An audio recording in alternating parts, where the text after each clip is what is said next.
Olá, bem-vindo à história do board game, que são os nossos jogos de tabuleiro de cada dia. Os primeiros jogos de tabuleiro que se tem notícia e o seu desenvolvimento é o que iremos abordar nesse momento. Mas antes, uma frase de Anthony Robbins, que é escritor e palestrante motivacional dos Estados Unidos. A vida não passa de um jogo em que todas as respostas já existem. Você só precisa encontrar as perguntas certas para vencer.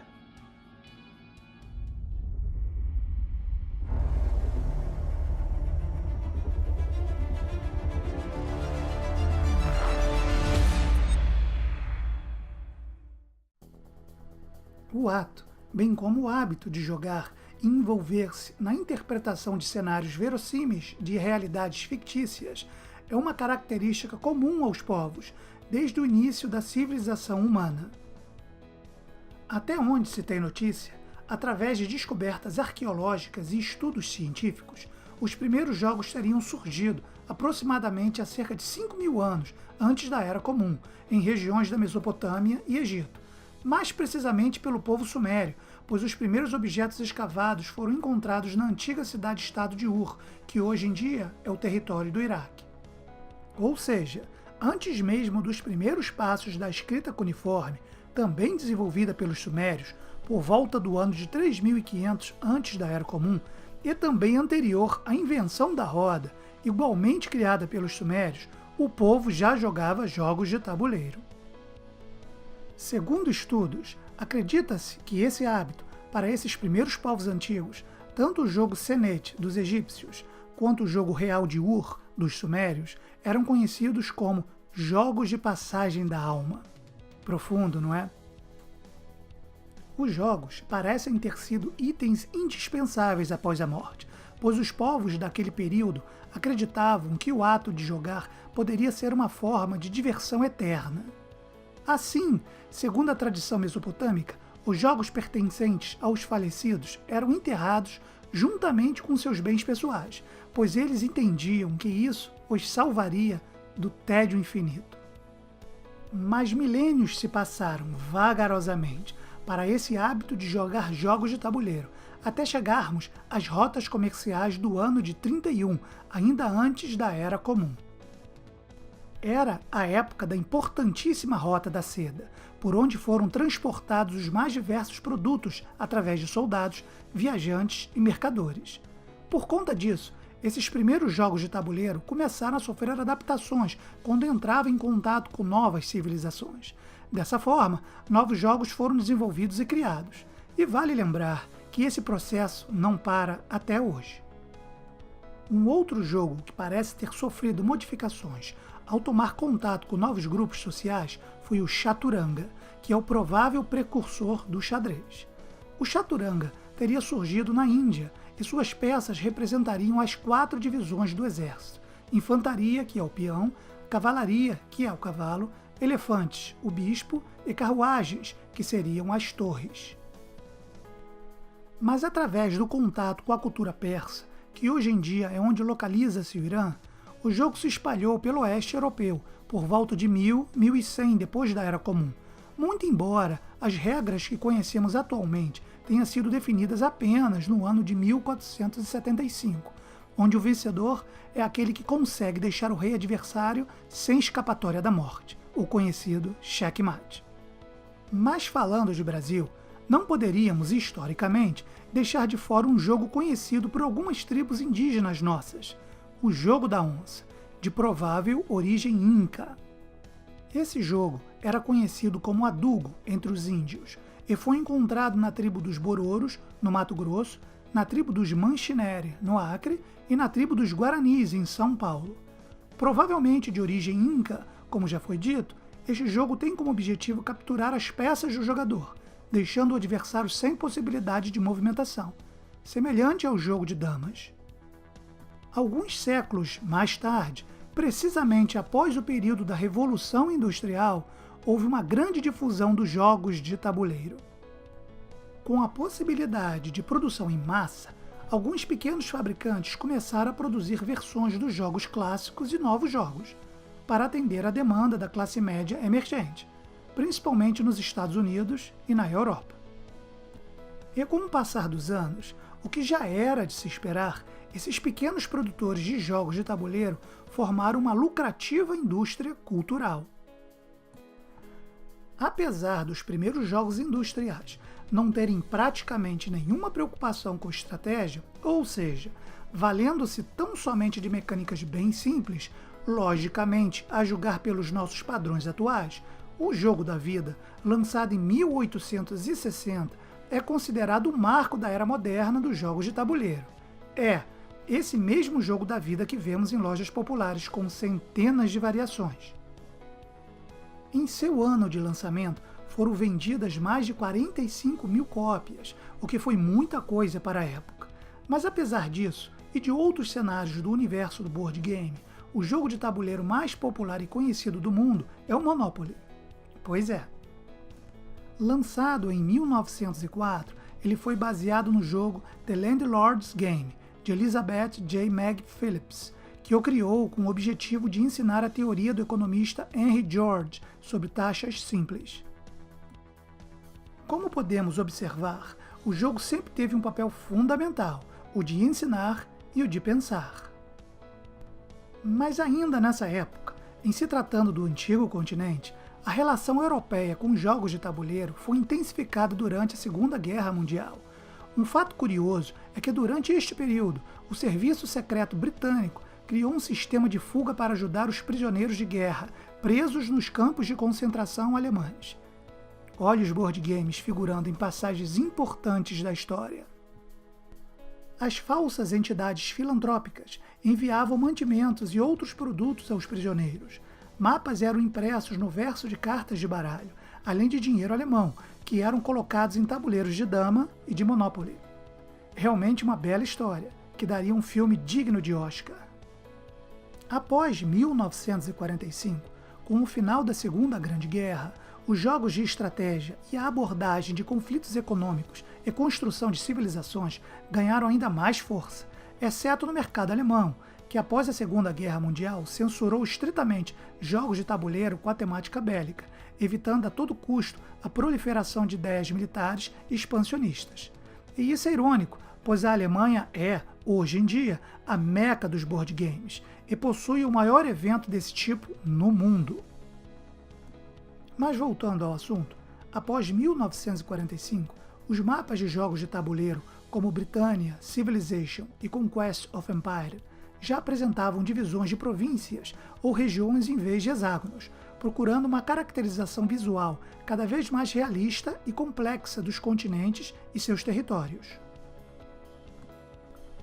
Mas a época de ouro para os jogos de tabuleiro do século passado foi entre os anos de 1960 e 1980, onde a indústria mundial de jogos de tabuleiro foi dominada pelas empresas americanas. As demais indústrias mundiais limitavam-se praticamente a publicar traduções dos jogos comercializados nos Estados Unidos. Não vamos entrar em detalhes dessa época, embora seja muito rica e de suma importância para chegarmos onde estamos atualmente, mas acabaria sendo uma verdadeira aula extensiva de história. Isso pode ficar para uma outra hora. Mas, basicamente, essa época de ouro, a indústria era dividida entre jogos relativamente simples e familiares, como Life, o jogo da vida, de 1960, Risk, que é o nosso War, na adaptação brasileira, de 1959, e Careers, jogo das profissões, de 1955. E também jogos de cenários históricos e de maior complexidade estratégica, como Afrika Korps, de 1964, Panzer Blitz, de 1970, Squad Leader, de 1977, Ironclads, de 1979 e Civilization. Estes últimos eram produzidos para o público adulto, com centenas de títulos cobrindo os principais conflitos e eras históricas. Não podemos esquecer também os jogos do gênero de exploração e conflito espacial, que fizeram igualmente muito sucesso. Mas houve uma época das trevas para o mundo dos board games.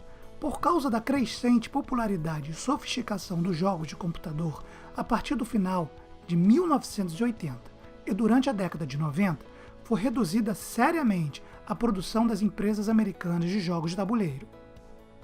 levando várias delas à falência e forçando as sobreviventes a reduzir drasticamente sua produção. Mesmo a poderosa Avalon Hill, a maior casa de produção de jogos durante a época dourada, foi dissolvida no final de 1990, e o seu catálogo adquirido pela Hasbro, que relançou uma série selecionada de títulos. E para sacramentar esse período, a era de ouro dos jogos de tabuleiro americanos chegou ao seu fim definitivo com a chegada do computador Commodore, Amiga e do videogame Atari, em 1985. Nesse período, grandes empresas foram à falência, ou incorporadas por outras maiores. O computador pessoal e os videogames da época mataram a popularidade dos jogos de tabuleiro para adultos, pelo menos no mercado americano. Mas nem tudo estava perdido. Enquanto a grande indústria de board games nos Estados Unidos estava morrendo sumariamente, uma indústria estava aos poucos se consolidando e crescendo. Curiosamente, no país onde as duas grandes guerras mundiais se originou e onde havia maiores barreiras para o desenvolvimento de board games, foi justamente lá que esse hobby renasceu das cinzas. O cenário é a Alemanha, que parece não ter sido influenciada pelo avanço tecnológico. Jogos de tabuleiro continuavam a ser produzidos e desenvolvidos. Na Alemanha, a partir dos anos 1970, os jogos de tabuleiro já eram um mercado setorizado, com produtos para todos os públicos. Mas um dos fatores decisivos para a consolidação do mercado alemão foi a criação do Spiel des Jahres, prêmio de melhor jogo do ano, com o objetivo de prestigiar os melhores designers de jogos e promover a melhoria da qualidade no mercado.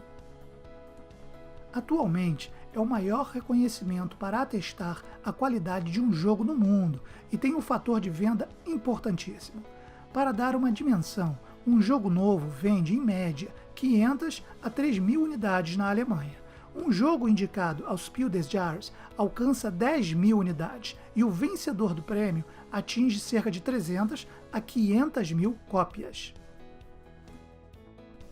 Vale lembrar que essa fórmula referente a prêmios já foi usada no passado por várias entidades, como por exemplo na indústria cinematográfica dos Estados Unidos, quando criaram o Oscar. Quando eles desenvolveram a indústria do cinema, também criaram o Oscar para dar credibilidade à indústria, de forma a garantir a expansão de filmes, salas de cinema, sua indústria como um todo. Mas voltando para o renascimento dos board games, citamos uma data de divisão de águas, que foi o fatídico ano de 1995, onde o designer alemão Klaus Teuber criou o jogo Colonizadores de Catan. Logo após seu lançamento, se tornou rapidamente sucesso em toda a Europa e um grande sucesso no ano seguinte nos Estados Unidos. Hoje, já conta com mais de 18 milhões de unidades vendidas. Esse jogo também provou que um board game pode ser muito bom, mesmo tendo regras simples. E muito por conta disso, hoje em dia os designers de jogos de tabuleiro possuem uma grande preocupação com a mecânica e a facilidade de aprendizagem, para maximizar ao máximo a experiência dos participantes. Então, com essa importantíssima semente plantada a partir de 1995 e com o desenvolvimento paulatino do mercado alemão, colocando a Europa no centro das atenções para esse hobby, o mercado de jogos de tabuleiro vem crescendo a um ritmo exponencial. O mercado mundial encontra-se tão aquecido que empresas de semelhantes segmentos estão começando a apostar no hobby. Aqui no Brasil, onde tão somente tínhamos a Grow como editora de board games, hoje temos mais de 25 e esse número só vem crescendo.